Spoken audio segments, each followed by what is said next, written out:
Hey guys, today we're going to talk about endotracheal intubation. There's a number of things we need to consider prior to this intervention. It is a life-saving intervention. There are a few things that are beneficial in placing an ETT tube. They can be securing the airway and stopping lots of patient aspiration or vomitus in the lungs. It can be used as a drug route if need be. It also improves the oxygenation and ventilation in the patient. You can have continuous chest compressions also once the patient's intubated. It's an overall easier to manage a patient in different circumstances. There is a bit of equipment and patient positioning that we need to consider first. So, patient positioning usually is ideally lying down like this. We need to have the tip of the patient's ear in line with the sternal notch, and that can be helped out with a towel underneath the head.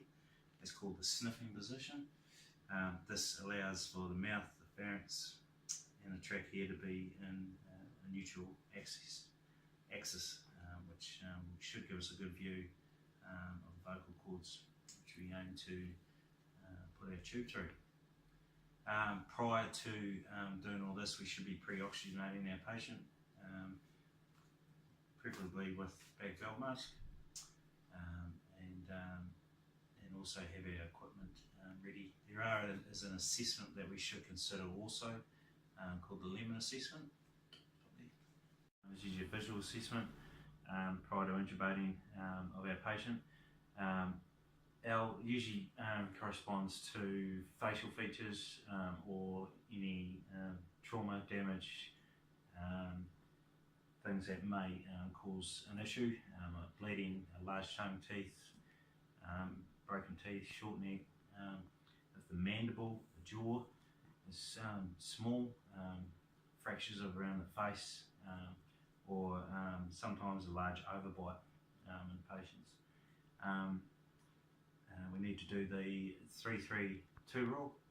Okay, it's usually 3 fingers in the mouth, 3 under the chin, 2 to there. This is mainly for measurement or view for the laryngoscopy. 3 is the oral access, the amount of mouth that we can open to visualise and get past the tongue, and to place our blade and tube into that opening. 3 from the chin to the hyoid cartilage, and the 2 from the hyoid bone to the thyroid cartilage. We also have what we call melon-patty. It's the visibility of oropharyngeal structures when our mouth's open. That's graded in a 1 to 4 system. Obviously, grade 1 being the best, grade 4 being the worst. They usually relate to a Cormick Lehan scale of the glottis, so the ability to view the glottis. Obstruction, obesity, different patients, maybe foreign bodies in there, soft tissue, swelling, angioedema, burns or loss of muscle tone. These are all factors that we need to consider. Obese persons is usually trouble. There's a lot of excessive soft tissue, and which can make intubating difficult. Lastly, neck mobility. It can limit where we position the head, and factors such as rheumatoid arthritis, spondylitis, things like that can also, or C-spine injury, can cause issues when we're trying to intubate. Okay, so moving on, we need to do our checks prior to intubating. So obviously we need our ETT tubes. Got mine set here ready, been an adult male, I'm going to use size 8. I'm going to style it, ready to go. I need to check that the cuff inflates, which it does. And my laryngoscope and blade. Okay, I need to make sure that light's on. I'm using a size 3 for this demonstration. Ready to go. I need to make sure I've got capnography hooked up to my bag valve mask and into my life pack, and confirmation that I have all my other equipment ready. I need to have spare equipment ready, so a size smaller ET tube if need be, alternative airway if I am unable to intubate this patient. I've got my suction here ready. I can secure my airway. Okay. Also have a blade next size down from the one I'm using at the moment as a spare. Okay, so now with the laryngoscopy, let's pass that blade down through the mouth, just edging the tongue aside, and move forward gently until we visualise our cords. Grab our tube, and pass through the cords. Sometimes it's easier if you go from the side of the mouth. And just advance the tube until we're 23 centimetres at the lips. Take our blade out, inflate our cuff, move our stylet, and still holding onto the tube. Let's see if we can confirm that we're in the right place. Some good chest rise, chest fall.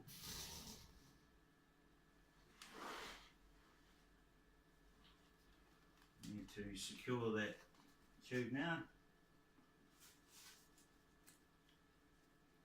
Just keep hold of that tube so we don't lose the position, dislodge it.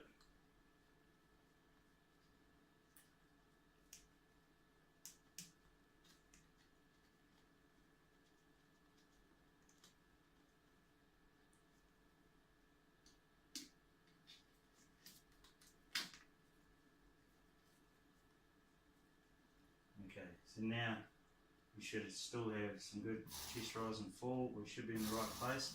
We need to confirm this also, not just with our bag mask, but obviously with our capnography.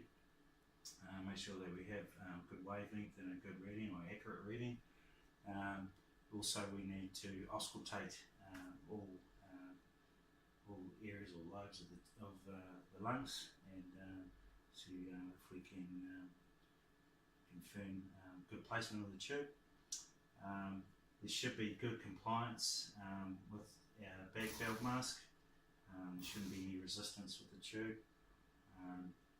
and also any suctioning or obstruction of the tube we need to remove with that suction. Okay, that's basically it.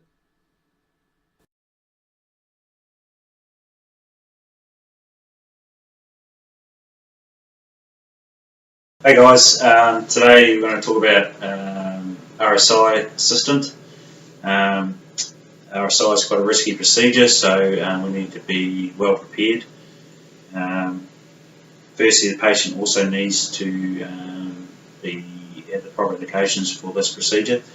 The indications are a GCS equal or lower than 10, plus they must have a clinically significant airway or ventilatory compromise. These types of patients you would see probably in traumatic brain injury or post-cardiac arrest. There are a couple of contraindications for these types of patients if there's no suitably trained RSI assistant available, and there's no capnography available. So there is quite a bit of equipment needed for this, and there's also a proper sequence of events that need to be followed. For a start, we need to have some nasal prongs attached to the patient without oxygen. We need to look at pre-oxygenating the patient using a bag valve mask with PEEP attached and set at a minimum of 5 centimetres, which we have here. Also with this patient, we need to have our monitoring set up, basic monitoring consisting of ECG, SpO2 and blood pressure.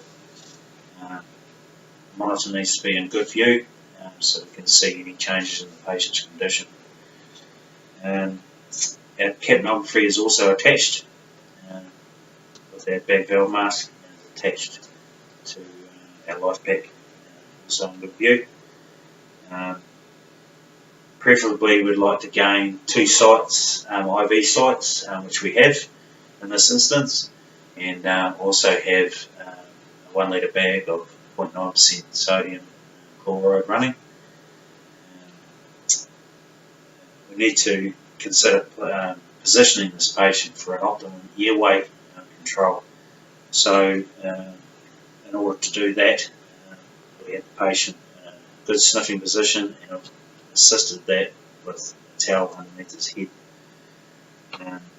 Also in preparation for the oncoming ICP, RSI ICP, is we have an ETT holder undone, sitting under the neck, and the airway roll open and ready to go. We've got our manual bag valve mask ready to go once the ICP arrives. Also have our suction ready to go. We've tested it, make sure that it's working in the handles within easy reach, just under the patient's shoulder. Obtaining a set of vital signs is most necessary if we can update the incoming ICP to let them know what's going on with the patient, and they can prepare themselves also. Because of the amount of equipment and the limited amount of space, usually we need to make sure that the area is clear of any obstacles or equipment that we don't need. And prior to the ICP arriving again, we're going to run back through this checklist to make sure that we've covered all our bases. Okay.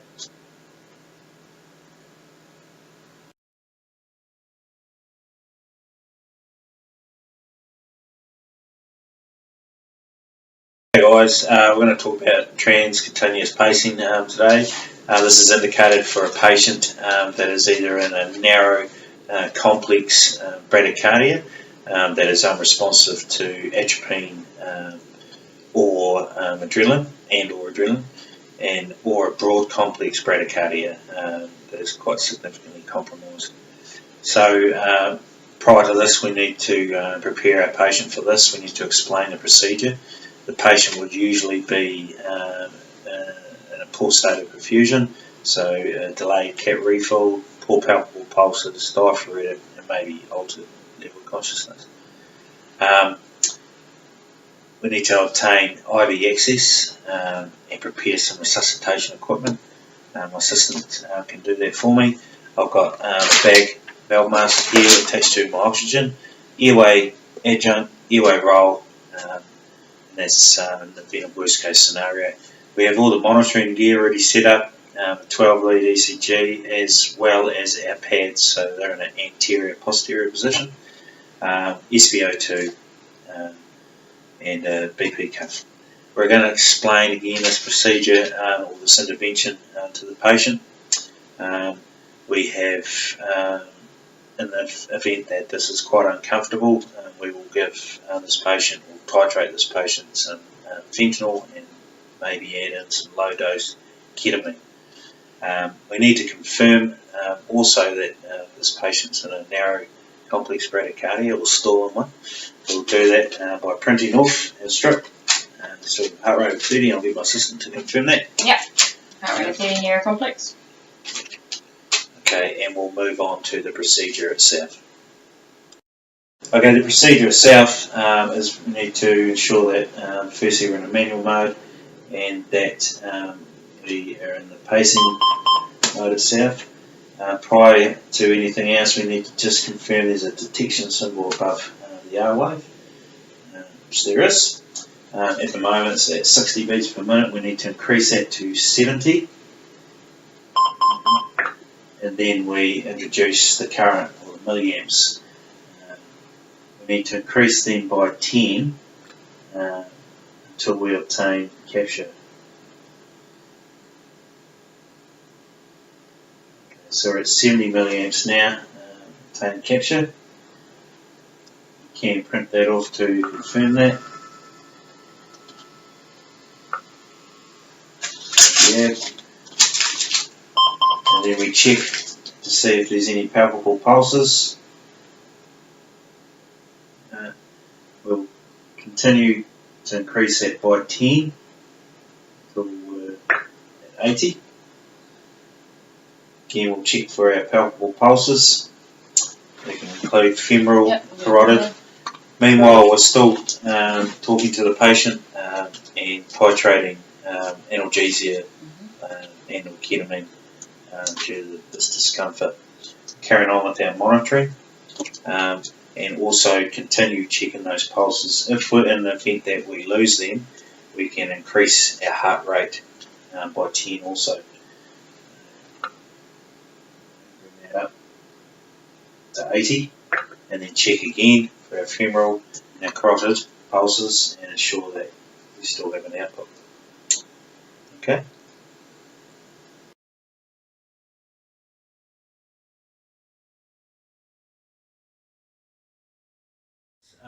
We're looking at cardioversion. Cardioversion is usually indicated in the presence of a tachydysrhythmia, such as VT or accelerated heart rate. If it's causing compromise to the patient, cardiac compromise, that would be indicated by the presence of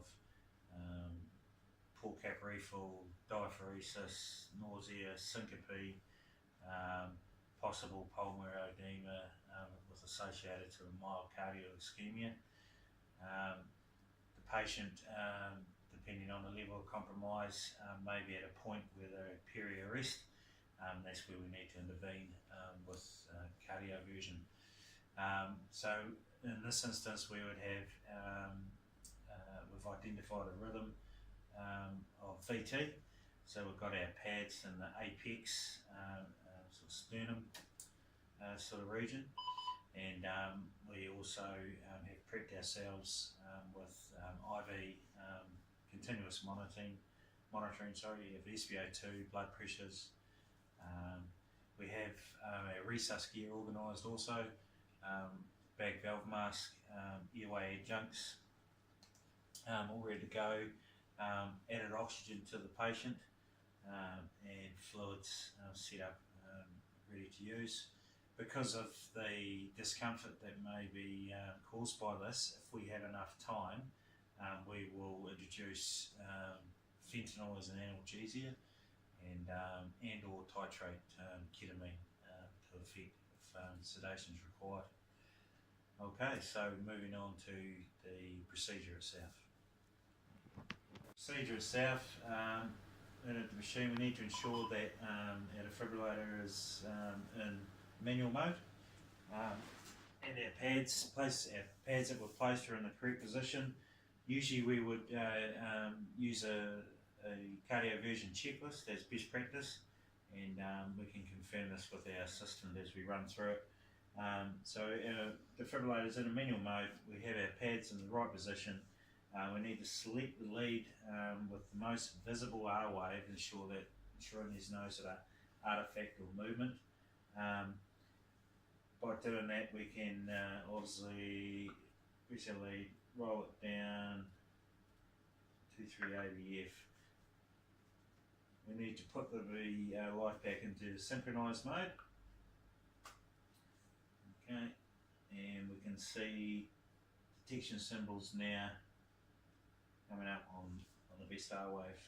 Okay, we can confirm that by the printing it off, and again showing it to our trusty assistant. We can confirm that the detection symbols are in the right place. Obviously, we've ensured that the patient's had some adequate sedation if required. This may not be feasible if the patient is deteriorating rapidly. We need to select the joules, so now we use full joules at 360, so we can ensure that's there, and then we charge the life pack.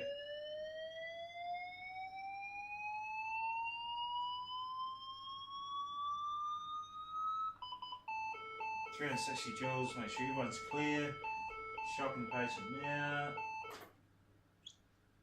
making sure that we hold the shock button until the energy is delivered. We can then check the patient, check their status, we check their pulses, we check their vital signs. If the patient is still in VT, then we must repeat this procedure. Okay, so again, make sure our energy is at full joules, 360, charging again.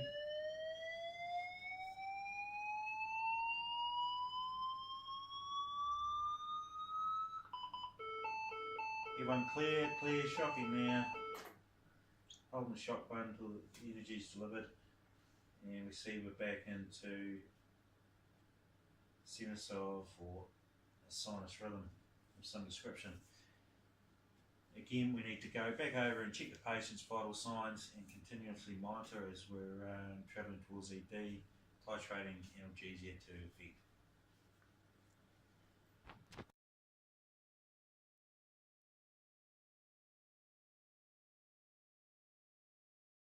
Hey guys, today we're going to talk about chest decompression. This procedure would usually be in the presence of trauma in the chest area, usually from a tension pneumothorax. Signs of tension pneumothorax would obviously be decreased air entry or absent air entry on the injured side, possible decreased LOC, decreased blood pressure and an increased heart rate if that tension pneumothorax is causing return problems back to the heart. Later signs of tension pneumothorax would involve maybe JVD, tracheal deviation and possible subcutaneous emphysema. This is quite a time critical intervention, and our landmarks are most important. So what we usually look for is our fourth intercostal space. We count down at fourth intercostal space and bring around to our mid axilla line. From there we want to start cleaning that area quite well to prep ourselves for this procedure.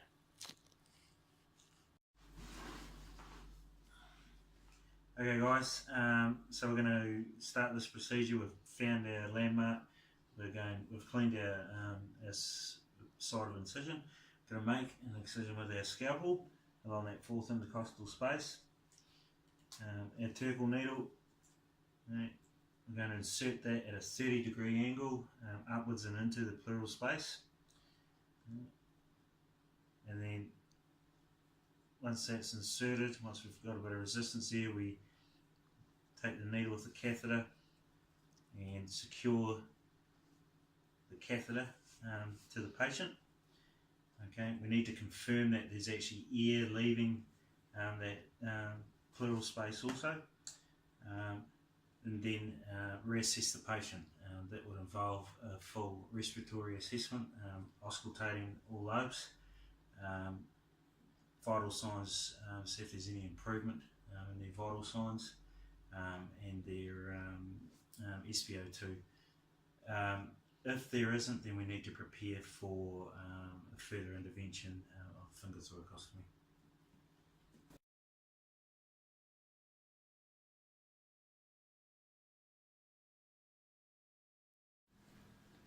Hey guys, today we're going to run through cricothyroidotomy, invasive procedure, surgical procedure.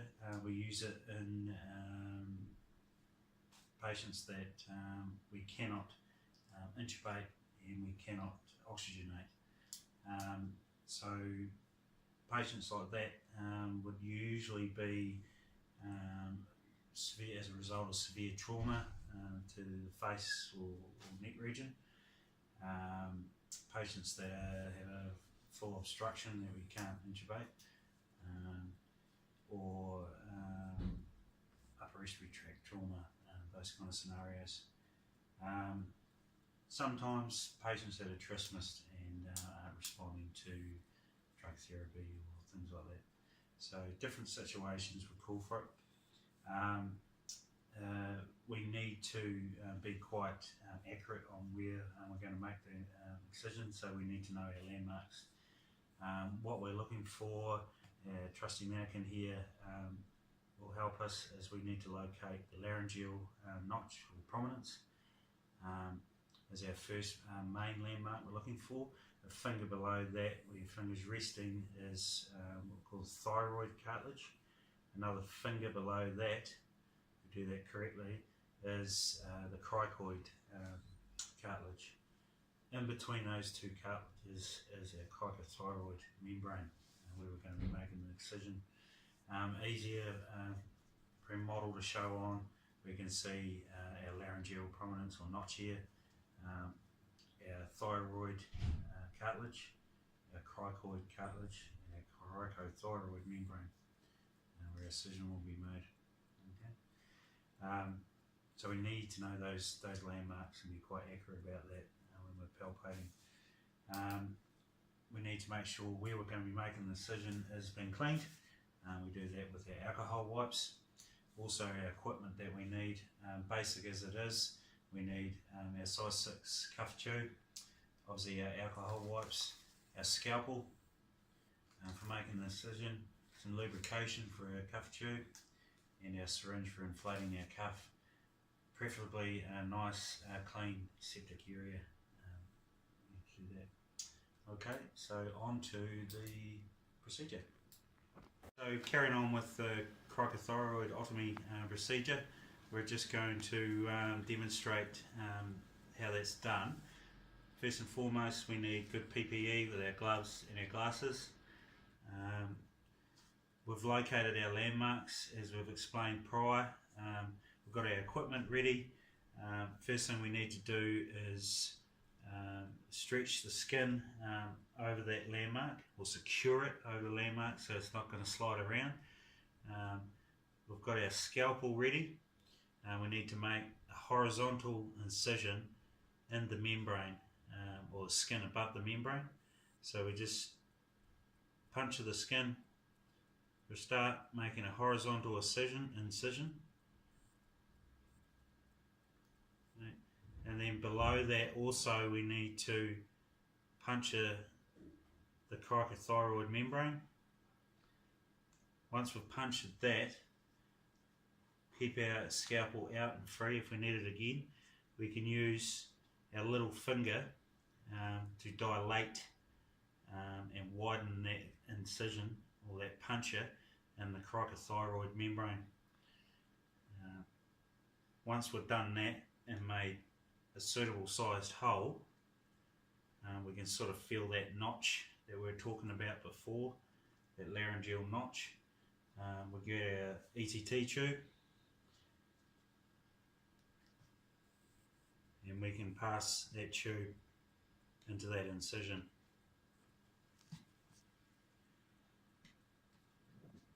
Okay, once the tube's into that incision, inflate our cuff to secure it, and then we can start